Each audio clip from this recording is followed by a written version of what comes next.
Estamos começando mais um programa Saúde é Tudo, aqui pela sua TV União de Natal. Então vamos hoje abordar o termo anestesia, que é um termo muito anônimo, que a gente pouco escuta falar. Escutamos falar de grandes médicos, grandes cirurgias e o anestesista. Então hoje nós vamos aqui falar sobre anestesia.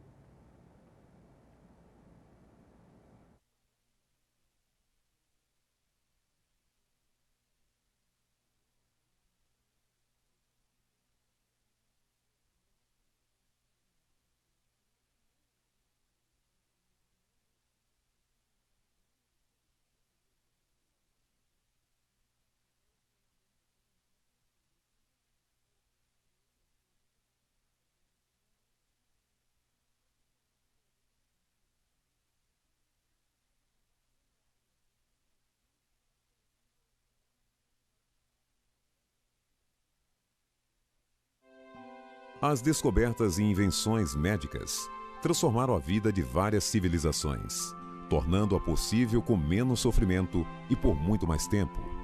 Mas nada disso seria possível ou suportável se não fosse descoberta uma forma para vencer a dor em procedimentos cirúrgicos. Conheça no vídeo de hoje um pouco da descoberta da anestesia. Ao longo do tempo, muitas histórias foram contadas quando o assunto é a descoberta da anestesia. No entanto, o Dr. Crawford Long é considerado como pioneiro de uma das descobertas mais usadas para aliviar a dor em um procedimento cirúrgico. Em 30 de março de 1842, Long fez pela primeira vez o uso de éter etílico como um anestésico. O feito aconteceu durante um procedimento cirúrgico para remover um tumor de um paciente. Embora o Dr. Crawford Long seja considerado o pioneiro na descoberta da anestesia, em 1846, na cidade de Boston, nos Estados Unidos, um dentista americano chamado Thomas Moran conduziu pela primeira vez uma demonstração pública da inalação de éter. A experiência aconteceu no Hospital Geral de Massachusetts. O artefato foi criado a partir de várias experiências de Moran com o uso do éter inalado para realizar extrações dentárias sem dor. Imaginando a possibilidade de uma cirurgia sem dor, o dentista solicitou autorização para experimentar seu aparelho numa cirurgia de maior porte. E em 16 de outubro de 1846, Moran concretizou a sua experiência.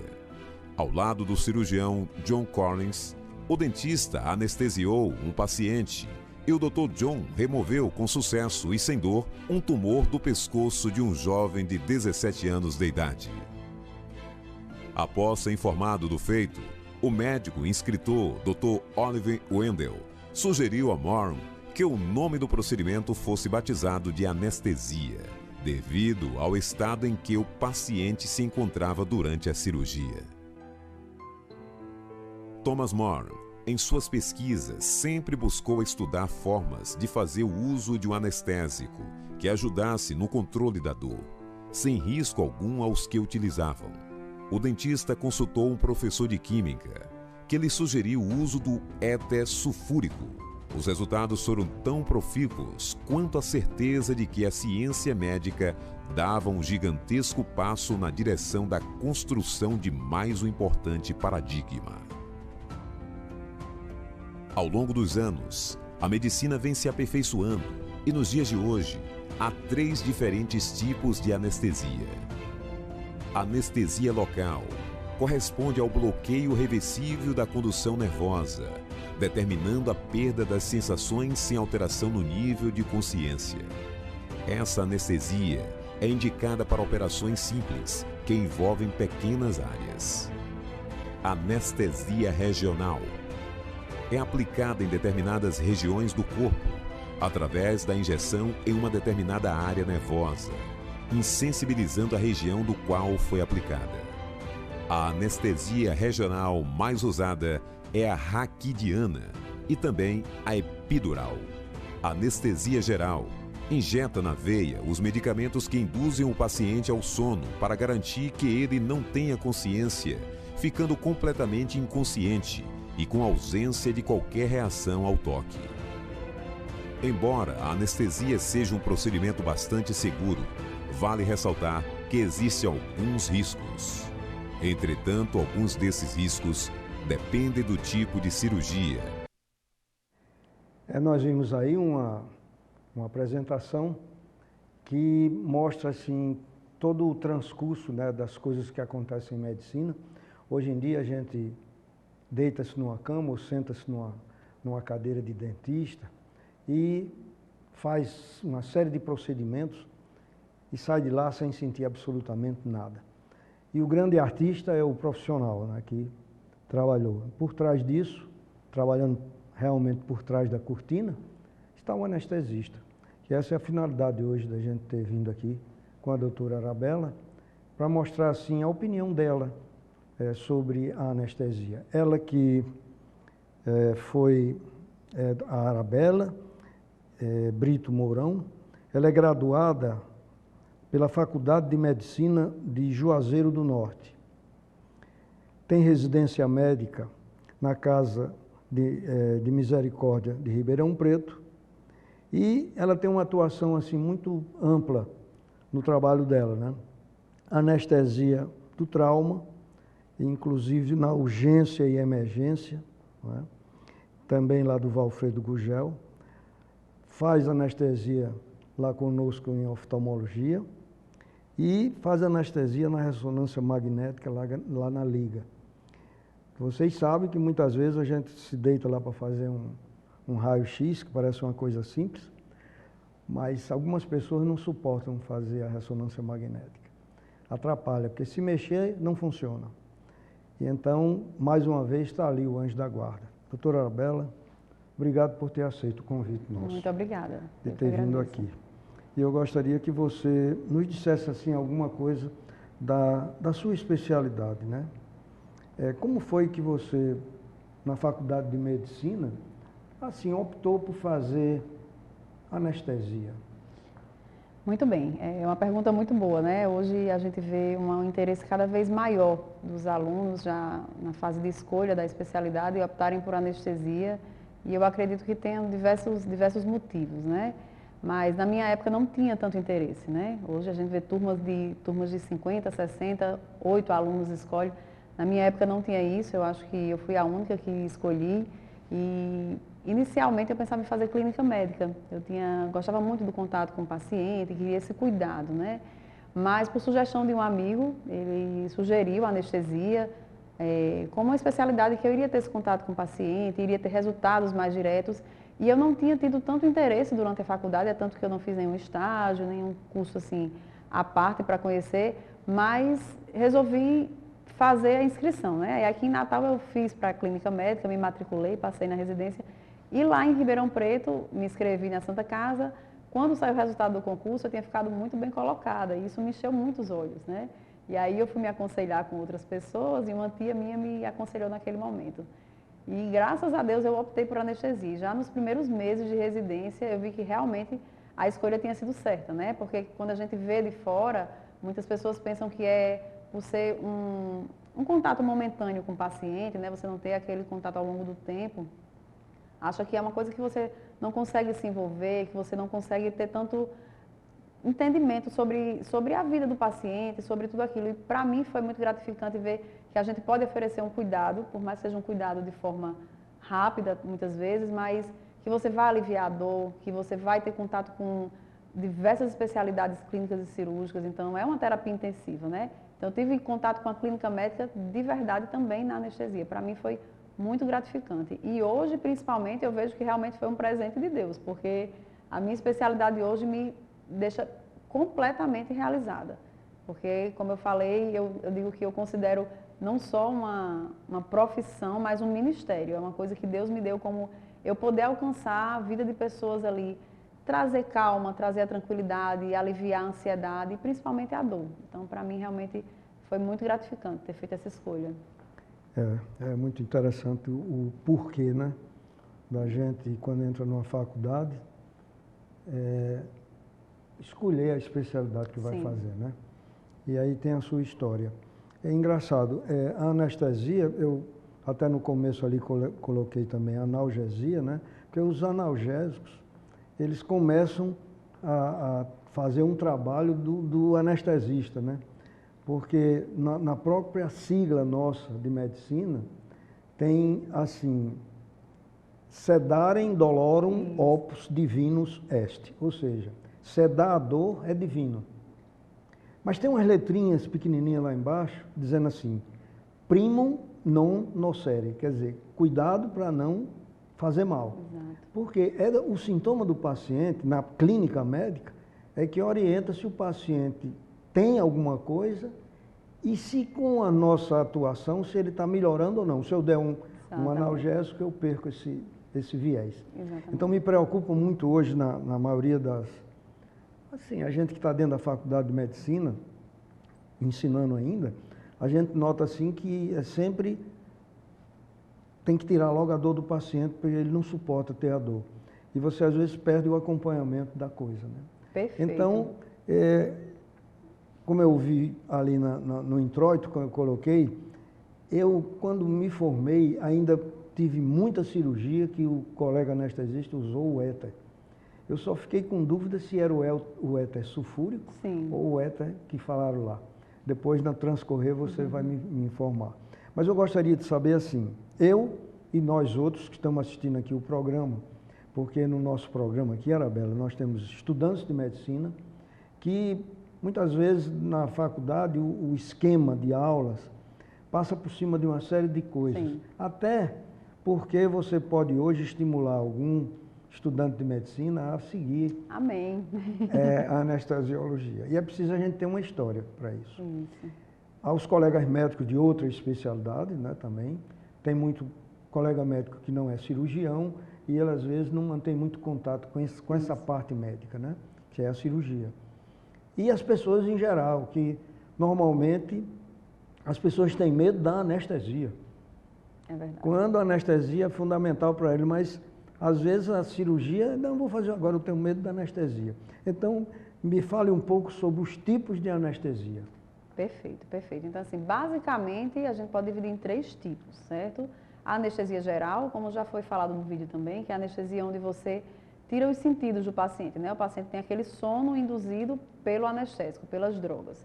E naquele momento ele vai ficar sem nenhum sentimento de dor e principalmente imóvel, né? Então, assim, é muito interessante para cirurgias maiores. Então, cada tipo de anestesia, ela tem sua indicação de acordo com o tipo de cirurgia e também com o perfil do paciente. Então, seria a anestesia geral, que é essa que o paciente realmente, como diz o popular, apaga, né? E uma pergunta muito frequente é sobre quanto tempo dura a anestesia, né? As pessoas falam, mas quanto tempo vai durar?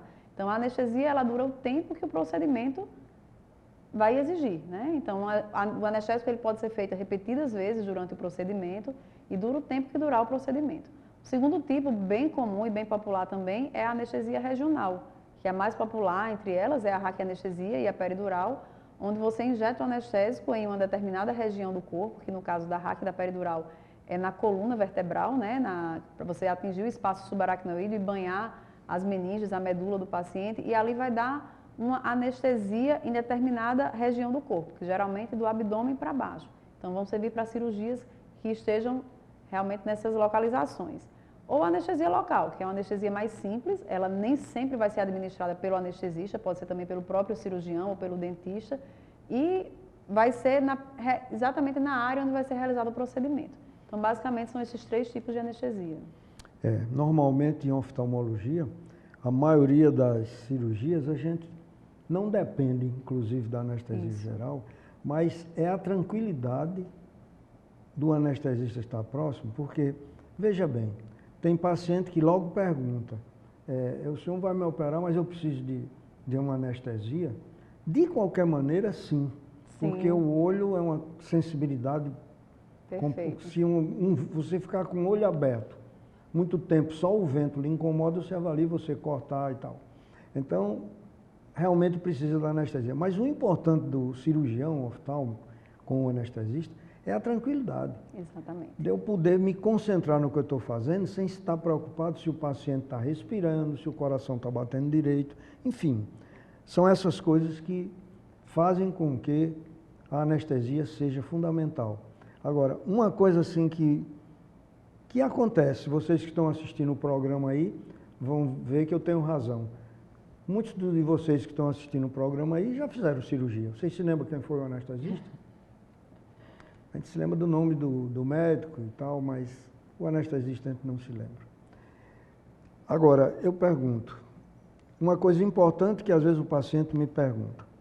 Ele pergunta, o que é necessário para eu me operar amanhã? Então, o que eu digo para ele de uma maneira muito simples é que vai em jejum. Sim. Mas existe uma série de coisas que eu gostaria que você agora falasse para as pessoas. Muito bom. Para ficar mais, né, entendido. Muito bom, muito bom. Então, assim, como me preparar para a anestesia, né? Isso aí é uma questão muito, muito importante. Hoje, na anestesia, a gente tem a avaliação pré-anestésica, né? Que ela já é consagrada pela Sociedade Brasileira de Anestesiologia e, inclusive, torna-se obrigatória. Ela pode ser realizada em 2 momentos. Idealmente, ela tem que ser realizada não no dia do procedimento, mas no dia que antecede o procedimento, em uma consulta com o anestesiologista. Aqui em Natal, a gente já dispõe desse serviço. Então, você, naquele momento, você vai conhecer o seu anestesiologista. Assim, uma das principais funções é que você passar seus dados de saúde, medicações que você usa para ele que ele possa lhe conhecer e programar melhor o procedimento. E também poder solicitar avaliações, olhar os seus exames, para ver como anda a sua saúde e poder programar essa cirurgia, né? Às vezes a cirurgia precisa ser adiada, porque o paciente precisa estar numa condição melhor, digamos assim. Uma outra função muito importante é explicar sobre o que vai ser feito, o tipo de anestesia. Ah, doutor, eu posso escolher o tipo de anestesia? Muitas vezes sim, muitas vezes existem alternativas, certo? E o jejum, como já foi falado, para mim é um ponto essencial. Em primeiro lugar, porque se você não vai com o jejum correto, você não vai conseguir se operar. Isso vai gerar um transtorno. E em segundo lugar, porque o jejum prolongado, ele também não faz bem. Então, assim, esse contato com o anestesiologista para poder orientar sobre o jejum é importante. Porque o jejum ele vai depender tanto do tipo de alimento, quanto da idade do paciente. Então, por exemplo, eu faço anestesia para ressonância magnética, que é muito comum hoje fazer para diagnóstico de autismo. Então, é um número de crianças muito grande. E as mães ficam angustiadas, né? Esse menino não vai aguentar ficar sem comer tanto tempo. Então, existem orientações. Por exemplo, para a água, o jejum é de apenas 2 horas. Então, você pode beber água até 2 horas antes do procedimento. Crianças que se amamentam, até 4 horas antes ela pode amamentar. Já se o leite é aquela fórmula, as fórmulas lácteas, né?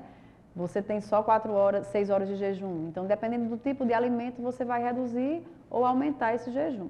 Então, daí a importância de você ter esse contato e individualizar essa orientação. Isso tudo que você falou aí é fundamental, porque já aconteceu. Tenho muito tempo já de medicina, e já aconteceu de entrar na sala e o paciente às vezes fica nervoso e vem aquela ânsia de vômito e ele vomita. E eu fiquei impressionado com a quantidade de alimentos. De manhã, eu perguntei ao paciente, mas não, eu tomei um cafezinho, comi um cuscuz, um pedaço de... Quer dizer, ele comeu uma quantidade suficiente para ele se prejudicar na cirurgia, porque se há uma absorção traqueia, ele vai ter um problema sério. Exatamente. É importante que, assim, entender que não é um capricho do cirurgião ou do anestesista deixar o paciente com fome. É por segurança. Existe há muitos anos uma síndrome descrita, que é a síndrome de Morgan, que se o paciente broncoaspirar, que a gente chama, o alimento que está no estômago, ele for para o pulmão, porque a partir do momento que você se submete a uma sedação, a uma anestesia, você perde o reflexo de tosse. Então, se o alimento chega à via aérea, chega à boca, digamos assim, e você não consegue tossir, você não consegue botar para fora, vai para o seu pulmão. E aí as consequências são drásticas, né? Então, é importantíssimo. Muitas vezes a mãe, por exemplo, mente, diz que não deu água, mas isso é muito importante realmente que seja entendido e que seja seguido. Outro negócio também que eu me preocupo muito, Arabella, com os pacientes que vão se operar, é a medicação que ele usa. Então, tem pacientes que chegam lá no meu consultório, não porque vai se operar, mas é a rotina deles, eles usam 8, 9, 10 medicamentos. Então, eu sempre tive muito medo de interação medicamentosa. Eu aprendi com Mariano Coelho, que foi um professor meu da faculdade, que ele dizia que depois do camarada tomar o 2º remédio, já começa a fazer mal o 3º. Eu acredito. Então, um deles vai dar algum problema e, às vezes, o paciente precisa tomar aquela ruma de remédio toda.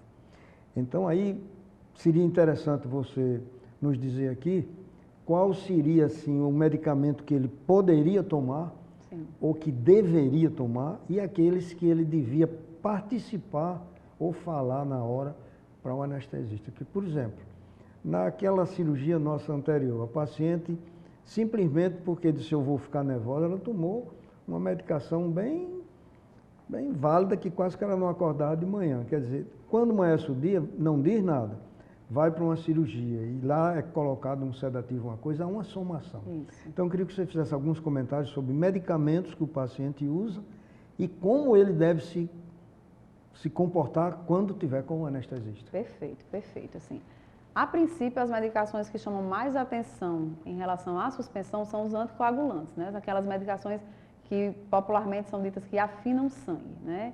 Então, são as que vão merecer assim, o maior cuidado, porque o procedimento cirúrgico ele envolve corte, né? A lesão da pele até você chegar no tecido, e isso pode provocar um sangramento que a gente não consiga realmente conter.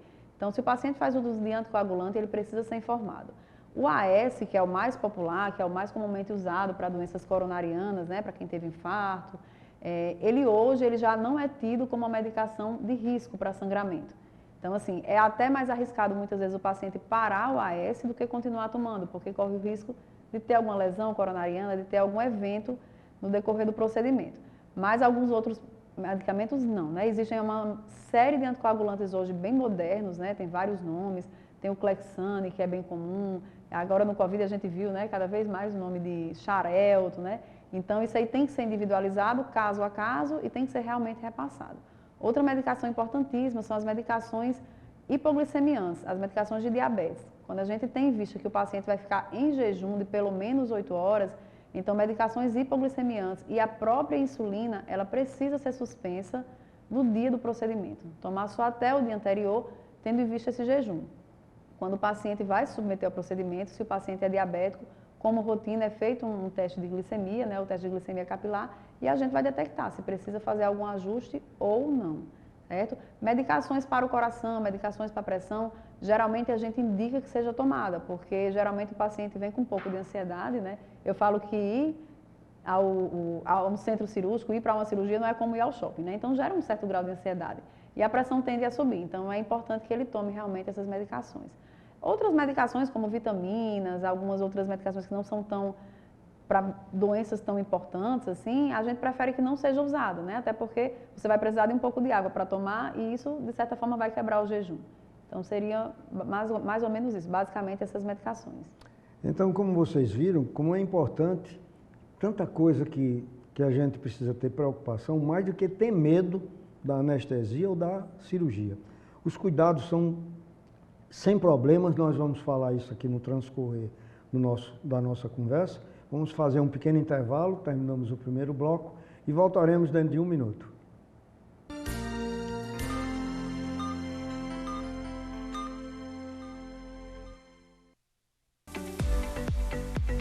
TV União de Natal. Cada vez mais perto de você. Estamos em cada canto desse estado, levando uma programação imparcial e responsável como você merece. TV União de Natal. Simples assim. Otimismo, uma palavra que supera a crise e faz a economia avançar. A Esterbon, uma empresa genuinamente potiguar, tem o otimismo como inspiração, investindo na qualificação dos seus colaboradores e na sustentabilidade. A Esterbon estimula a capacitação e práticas sustentáveis, como o tratamento de efluentes, a reutilização da água em áreas verdes e o uso da energia solar. Esterbon. A vida é feita de momentos inesquecíveis. Em um deles, eu te convido a desfrutar em clima serrano, na cidade de Monte das Gameleiras, onde a natureza está presente da melhor forma. Aqui a sua imaginação flui e a sua energia se renova a cada momento. Vem desfrutar desse paraíso conosco. Pousada Encanto dos Pássaros, o paraíso é aqui.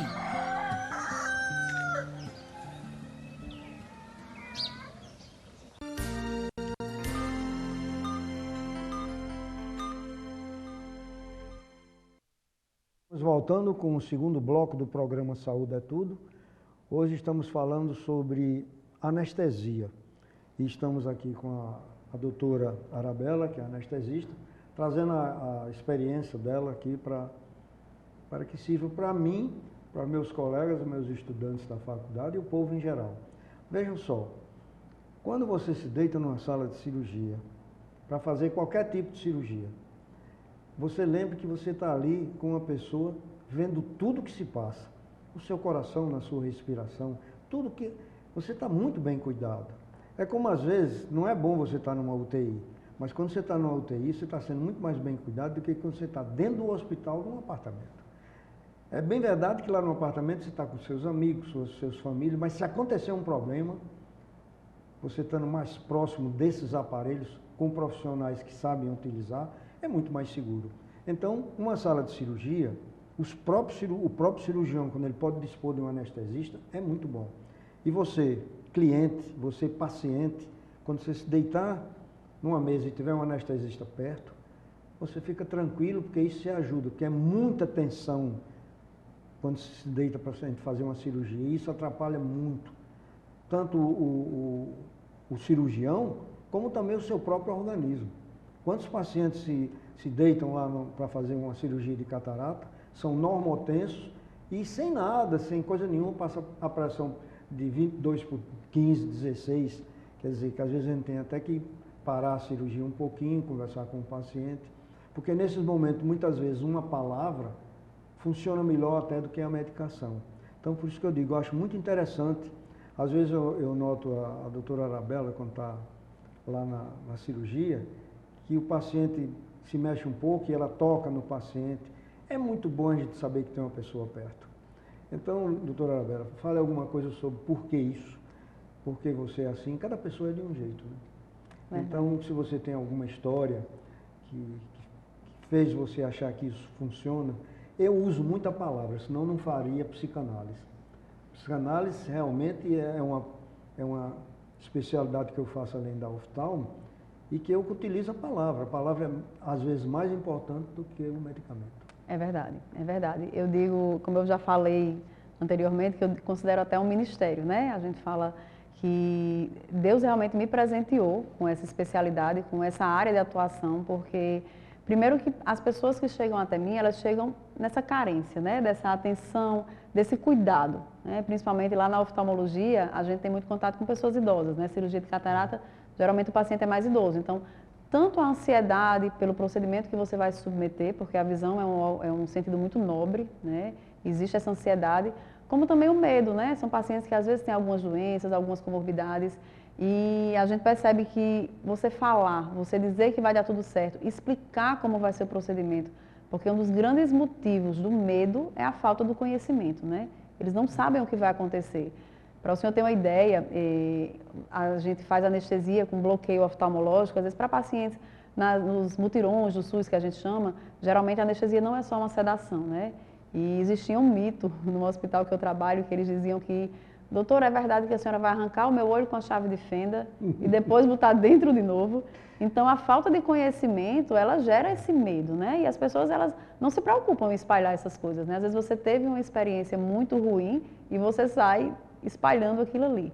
Então, assim, o que me faz ter esse contato com o paciente, ter essa palavra realmente, primeiro, a gente vai observando, né? A gente vai observando, é como o senhor disse, quando a gente conversa com o paciente, o simples toque, a simples palavra, ela diminui a dose do meu anestésico.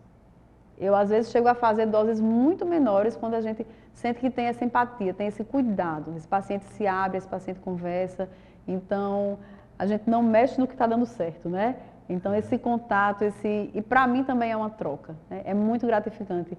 Essa questão que o senhor falou no início, citou, da gente não saber quem é o anestesista, eu já tenho experiências assim fantásticas, dos pacientes voltarem na clínica com lembrancinhas, com cartas, de darem o telefone, pedirem para falar, porque se lembram, porque realmente tiveram aquela ansiedade aliviada naquele momento. É isso. Eu queria que você falasse também sobre estes anestésicos, não faz muito tempo, porque em medicina, às vezes, quando a gente fala 50 anos, 100 anos, não é muito tempo, mas o Propofol, ele mudou um bocado de coisa. Muita. De lá para cá. Então, antes do Propofol, claro que se usa. Até quando eu estava estudando há dias atrás agora para falar aqui no programa, ainda se usa em algum lugar, em algum tempo, o éter ainda. Então, como é isso? Muito bom, muito bom. Eu digo que o Propofol realmente foi um divisor de águas em anestesia. Falando sobre medo, né, sobre o medo da anestesia, eu digo muito à paciente, eu respeito que você tenha medo, porque é uma especialidade que ela evoluiu muito em pouco tempo. Há 2 décadas atrás, a gente não tinha o que a gente tem hoje em termos de monitorização, a gente poder saber como está a respiração, o batimento cardíaco, isso em tempo real, e principalmente as drogas, né, as medicações, porque assim, a grande questão é, o que a gente deseja de uma medicação? É que ela faça o efeito rápido, né, que ela seja eliminada de forma rápida também para o paciente poder despertar mais rápido, né, e que tenha mínimos efeitos colaterais. E a gente, infelizmente, não conseguia muito isso. Por exemplo, o Propofol, o que substituía ele era o tiopental. O tiopental, quando você usava, você tinha aquele efeito inicial muito bom, mas a partir do momento que você tinha uma cirurgia mais longa, às vezes o paciente entrava em coma barbitúrico, porque você fazia outras doses e aquela droga não era eliminada. Então, existia um risco muito maior, né? E hoje não, hoje a gente consegue fazer cirurgias muito grandes, com infusões contínuas, e ao término de 10 horas de procedimento, o paciente abre o olho, conversa com você. Então, assim, o uso de medicações dessas mais antigas, né, que não são tão evoluídas como o éter, hoje na anestesia para humanos, ela realmente não é mais usada, mas em veterinária, por exemplo, ainda se usa alguns inalatórios mais antigos, né? Mas realmente hoje, pelo menos é o que eu tenho conhecimento, assim, a gente já não usa mais. Mas realmente a monitorização e o Propofol em si foram avanços assim sem tamanho na anestesia. Se falou muito também sobre o cloroformo, né? Sim, sim. Que existe até em muitos filmes, a gente via, a pessoa chegava, botar aquilo, botar no rosto e a pessoa ficava ali, quer dizer, sem assistência nenhuma. Eu nunca entendi bem isso. Eu sei que você já é bem moderna, não sei nem se chegou a falar sobre esses cloroformos, mas ele foi utilizado um bom período e eu acho que tinha algum risco por conta dessa dificuldade de você monitorar o paciente. E assim, esses anestésicos inalatórios que a gente chama, né, que entram pela respiração, chegam no pulmão e de lá se difundem para a corrente sanguínea. Eles tinham um potencial de arritmia muito alto. Então, eles atingiam muito o coração, ao passo que eles chegavam no cérebro, né, no sistema nervoso central, dava aquela amnésia, aquele sono, tirava a dor, mas também dava muita arritmia. Então, assim, era muito arriscado realmente. Tanto porque você não tinha como monitorizar essa arritmia, né, a gente não tinha essa monitorização, como também a própria capacidade de causar essa arritmia. Então, hoje, realmente, a gente usa o sevoflurano, que é um anestésico inalatório excelente. Você induz um paciente no máximo 1 minuto e desliga, é o que a gente usa na ressonância. Em 5 minutos o paciente está acordado, conversando, se alimentando. Isso era realmente o que eu ia lhe perguntar agora. É que você dá uma dose de anestésico no paciente e aquela dose vai ter um período ou você mantém o tempo todo aquela droga naquela dosagem no paciente? Perfeito, perfeito. Isso é uma dúvida que eu até brinco, eu digo, gente, é tanto desconhecimento que às vezes me assusta. Uma vez eu fui chamada para um processo que estava tendo no hospital e todo mundo envolvido no caso, ele é chamado, né? E o promotor me perguntou exatamente isso. É possível você fazer várias vezes o anestésico? Falei, é possível e é a minha rotina. Então, assim, dependendo do tipo de anestesia, a gente realmente repete ou até mesmo faz a infusão contínua, né? Por exemplo, o anestésico inalatório, ele fica durante todo o procedimento. Acabou a ressonância, eu vou lá, desligo o anestésico, em 5 minutos a pessoa desperta, a criança desperta. Já na anestesia regional, não. Por exemplo, na raquianestesia é uma dose única. Eu chego para o médico e pergunto, quanto tempo vai durar a cesárea? A cesárea dura em média 40 minutos. Então eu faço a dose, que geralmente vai passar de 40 minutos, né? Óbvio, eu não vou fazer aquele tempo contado, mas geralmente dura 1 hora. E ali eu não consigo mais fazer uma nova dose. Ah, doutora, e se não der tempo de fazer? Aí a gente parte para outro tipo de anestesia, geralmente anestesia geral, né? Que a gente não vai poder sentar o paciente, fazer novamente uma RAC. Mas existem técnicas regionais que a gente pode deixar um catéter, por exemplo, na peridural, que você pode ir fazendo doses sequenciais, que também permite esse adicional de doses. É uma coisa assim que eu acho muito espetacular na anestesia, é quando vocês fazem essa RAC anestesia. Além de ser num lugar assim muito extremamente delicado, né? Tem pessoas que têm defeitos, até pela idade ou por alguma patologia, de separação entre os discos, né? Eu acho extremamente assim eficiente o trabalho e também eu pergunto, existe como uma balança, quando vocês injetam aquele medicamento, o paciente tem que ficar numa determinada posição para a anestesia não passar. Como é que realmente você faz essa coisa? Porque teve pacientes que falou que estava começando a sentir que a anestesia estava subindo. Como se estivesse entrando noutra, que não interessa, interessar da cintura para baixo. Sim, sim.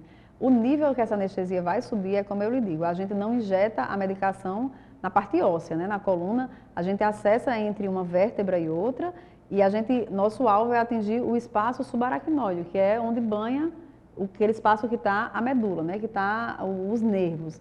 E aí o nível dessa anestesia, ela vai depender do local que eu faço a punção, quanto mais alto eu faço a punção, mais alto é o nível, né? Mais alto ela vai atingir, da quantidade de anestésico e principalmente do posicionamento.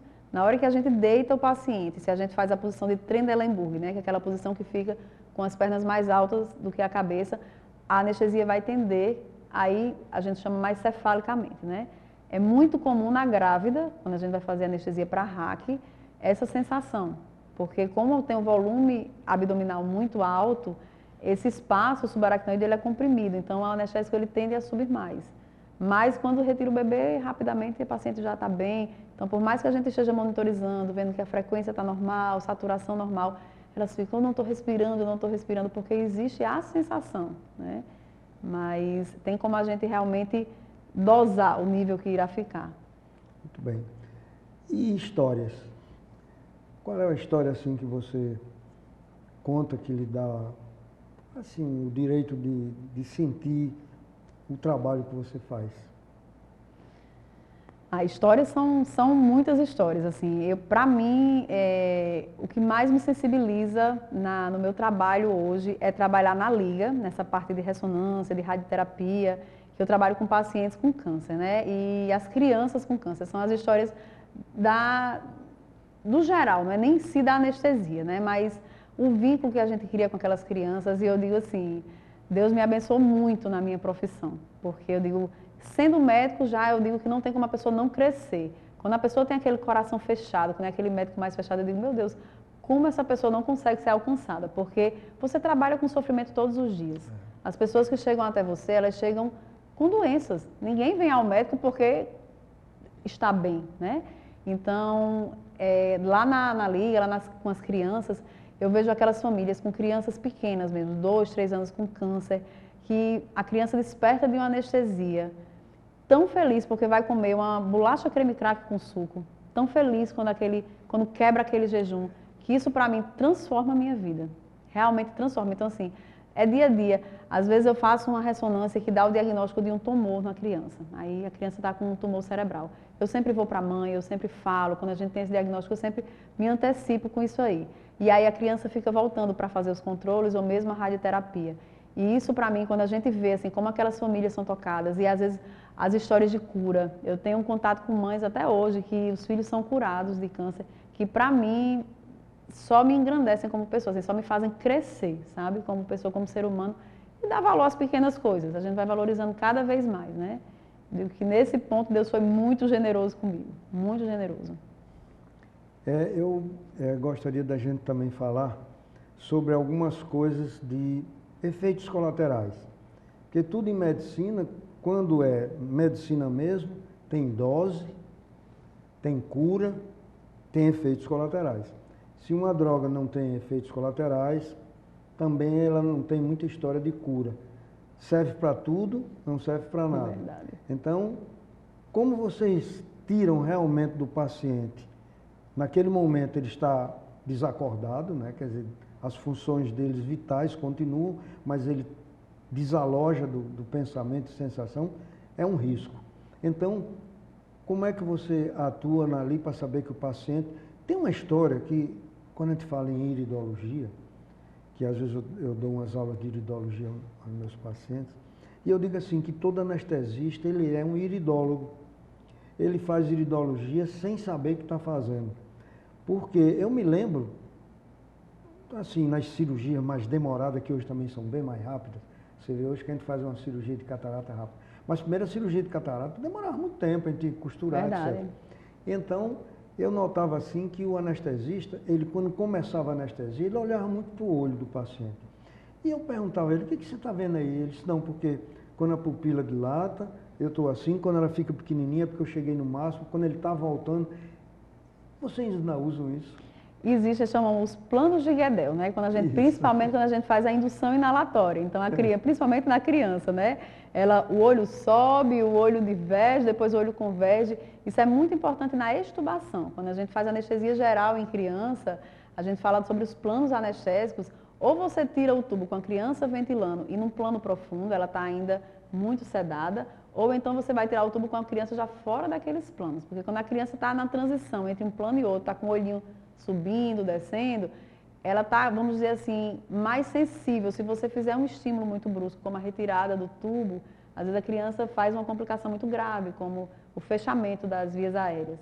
Então é extremamente importante essa observação. Pois vocês são iridólogos. Muito bem. Agora, os efeitos colaterais. Aí eu queria deixar assim agora para o terceiro e último bloco, para a gente falar tudo sobre os efeitos colaterais e o que que você tem de explicar, porque tem muita... O nome certo agora que se fala é fake news, né? Os mitos, né? Os mitos, muita coisa. Então eu queria passar mais um tempinho falando como isso. Nós vamos mais uma vez fazer um pequeno intervalo nesse segundo bloco e no terceiro e último nós vamos falar exatamente sobre os efeitos colaterais, entre aspas, que às vezes nem são, na anestesia. Voltamos dentro de um minuto.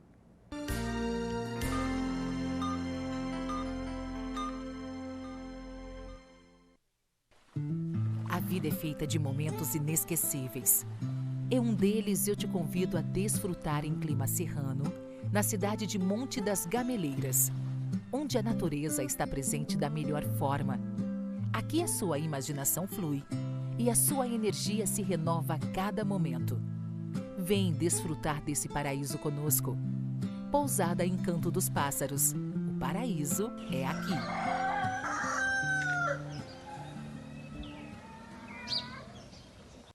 Otimismo, uma palavra que supera a crise e faz a economia avançar.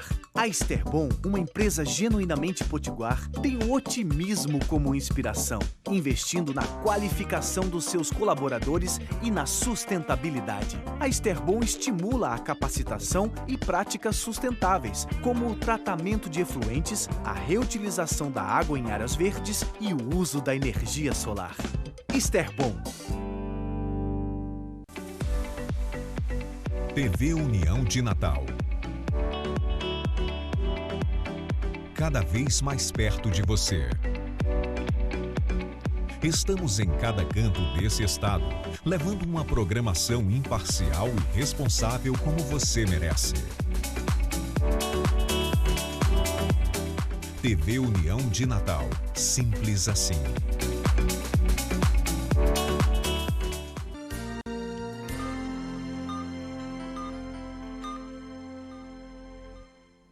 Estamos voltando para o terceiro e último bloco do programa Saúde é Tudo. Hoje nós estamos falando sobre anestesia, que é uma especialidade médica que é muito importante para que as coisas aconteçam, principalmente as cirurgias.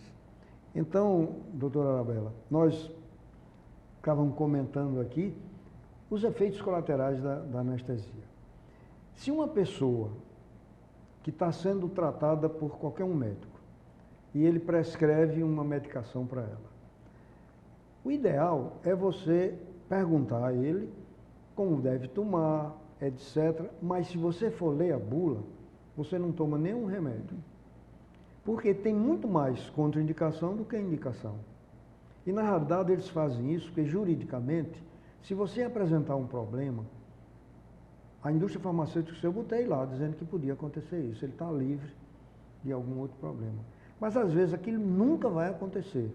Se você usar o quê? O remédio na dose certa, no tempo certo. Porque tem pessoas que o médico passa para ele tomar um comprimido e ele parte ao meio, parte 4, mistura com água, dilui, quer dizer, o remédio vai lá para dentro em lugares errados, não funciona. Na anestesia, como não é você que faz, é o anestesista, então ninguém melhor do que ele para nos dizer aqui como é feito a coisa e por que às vezes também ocorre algum distúrbio relativo à anestesia. Muito bom, muito bom. Os efeitos colaterais, na verdade, assim, a droga perfeita não existe, né? Como a gente já falou aqui. Então, ela vai fazer bem, ela vai tratar, ela vai chegar ao objetivo, mas vão ter alguns efeitos colaterais. Em anestesia, os mais, vamos dizer assim, os mais frequentes e mais indesejados que a gente tem são principalmente náuseas e vômitos, né? Principalmente no pós-operatório, é muito desagradável.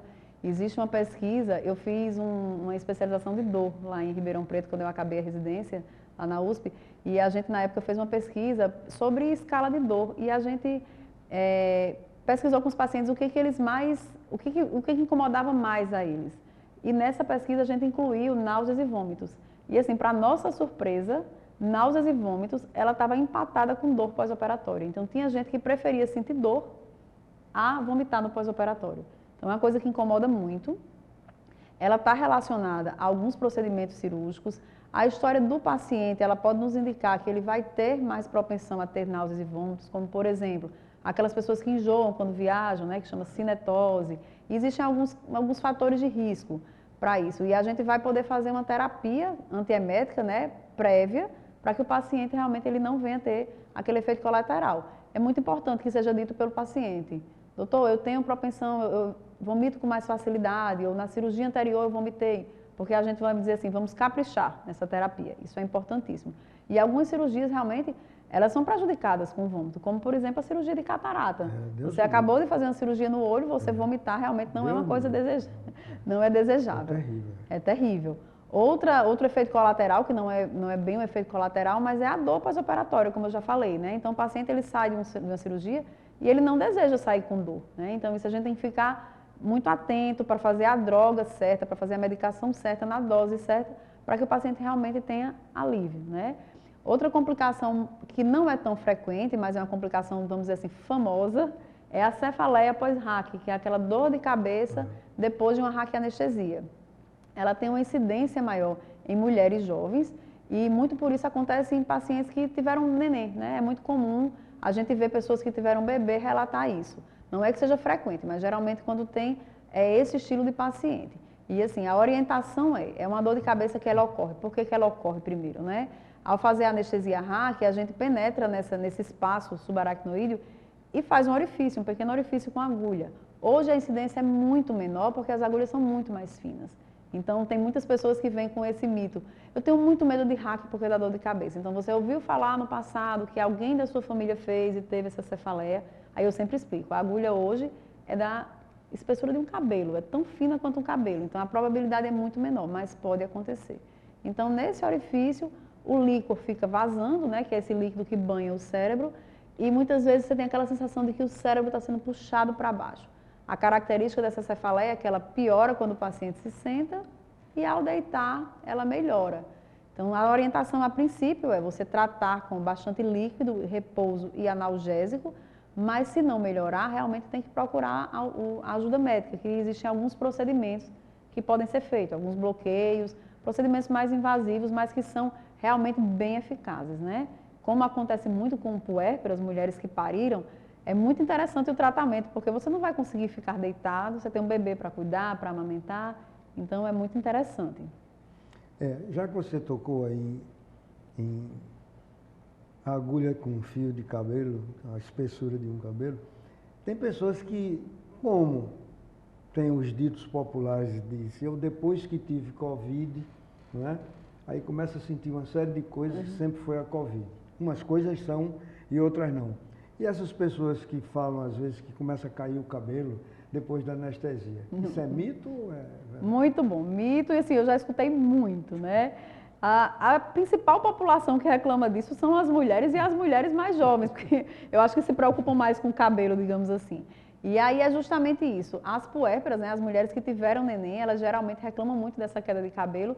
E claro que elas vão botar na RAC, né? Eu tenho uma frase que eu digo, a culpa é sua, você bota em quem você quiser. A RAC não vai poder se defender, então vai ser um ótimo vilão. Mas são mulheres que passam por alterações hormonais, né, tanto decorrentes da gravidez como da amamentação, e muitas vezes até perdas de sangue durante o procedimento cirúrgico, uma certa desnutrição porque está amamentando, e tudo isso é causa da perda de cabelo, né? Outro público muito frequente de reclamar sobre isso são as pacientes que fazem plástica. Aí fazem cirurgias muito grandes, cirurgias que realmente expoliam, né? Perdem sangue, ficam desnutridas e elas ficam com queda de cabelo, mas a culpa é da anestesia. A importância da gente saber que a culpa não é da anestesia é porque enquanto botar a culpa na anestesia, você nunca vai tratar. Você vai achar que o culpado é a anestesia e fica por isso mesmo. E quando você descobre realmente o culpado, é uma alteração hormonal, é uma anemia, é uma desnutrição, é a falta de um oligoelemento, é a falta de uma vitamina, você vai poder repor e vai poder melhorar a queda de cabelo. Então, realmente é mito. Tem uma pergunta assim, doutora Arabella, que é muito comum. O paciente de oftalmo mesmo, para mim, ele vai se operar, ele pergunta, quase sempre eles perguntam, doutor, é uma anestesia ou é uma sedação? Então, eu queria que você agora dê uma entonação certa nisso, porque a gente usa muito esse termo, sedar o paciente. Porque, primeiro, ele sedado não vai sentir dor, ele sedado não vai incomodar-se com o que está sendo feito, nem vai ficar ansioso, se está terminando, vai demorar. Então, como nós falamos de início, os 3 tipos de anestesia, que é a local, a regional e a geral, a sedação ficaria onde? Pronto, a sedação ficaria na geral como anestesia mais leve, né? É muito interessante falar sobre isso porque os próprios médicos, eles levam a esse entendimento, né, de apelidar certas anestesias. Por exemplo, a anestesia inalatória é uma anestesia geral. E aí as mães assustavam, não mãe, é só um cheirinho. E tem alguns colegas que ficam chateados com isso, é só um cheirinho. Eu digo, gente, se é para deixar a mamãe tranquila, eu vou explicar que realmente é anestesia inalatória, que é uma coisa simples, mas é uma anestesia geral. Então, a sedação é uma anestesia, né? Mas falar assim, é só uma sedação, eu sempre digo, é uma anestesia, mas é uma anestesia consciente. Você vai tirar a sua ansiedade, mas quando a gente chamar, você vai responder, porque a gente precisa de colaboração, precisa que fique olhando para a luz, precisa que não se mexa.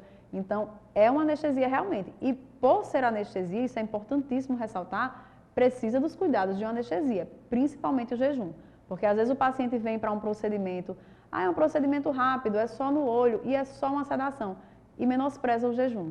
E é aí que a gente tem as complicações. O paciente às vezes comeu, a dose que a gente faz, geralmente, é uma dose que você faz individualizada para o paciente.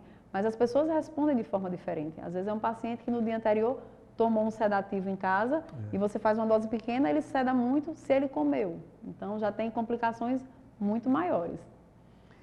Você como anestesista deve ter algum sonho assim na sua especialidade.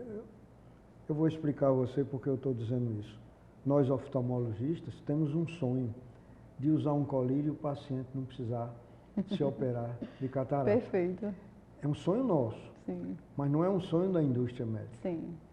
A indústria médica, a indústria farmacêutica quer que o cara se opere, porque tem 1001 coisas envolvidas em tudo isso. Aí eu pergunto, qual é o sonho, você que é anestesista, do futuro, ou o que já vem por aí? Porque esse colírio que eu estou falando, ele já vem por aí, está perto. Agora, na anestesia tem alguma história assim? Na verdade, a gente, como eu disse, a gente já evoluiu muito. E assim, era uma coisa que era sonho e que hoje a gente já tem palpável, inclusive no sistema público. Porque a gente induz a anestesia, né? Você começa a anestesia e terminar a anestesia, você para de administrar as drogas, mas o paciente ele vai acordando e voltando às suas funções de uma forma individualizada também. O idoso ele elimina de forma mais lenta, né? Então isso vai depender muito do paciente.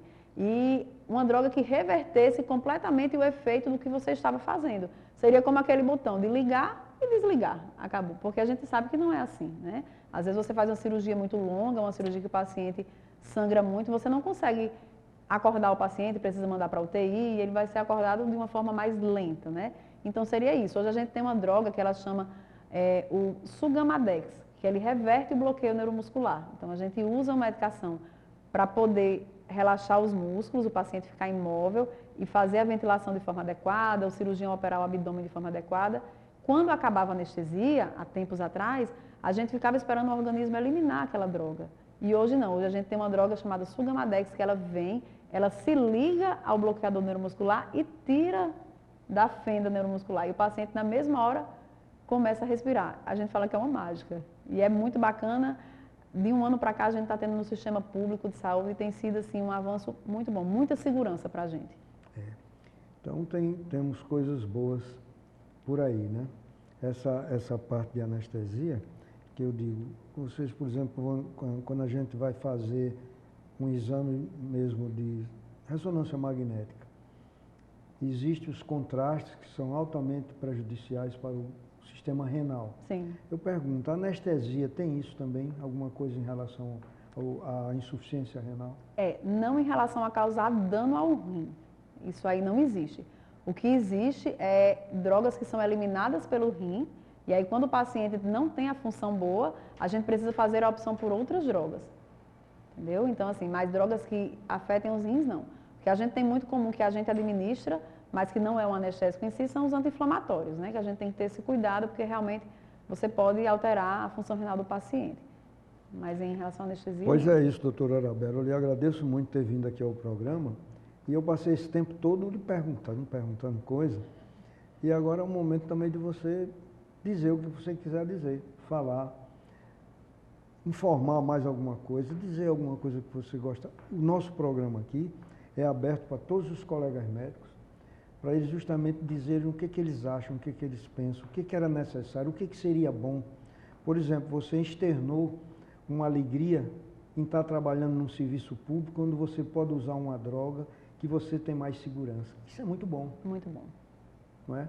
Porque eu me lembro, tempos atrás, lá no Hospital das Clínicas, nós tínhamos muita dificuldade, às vezes, de faltar seringa, injeção, coisas assim que acontecia naquela época.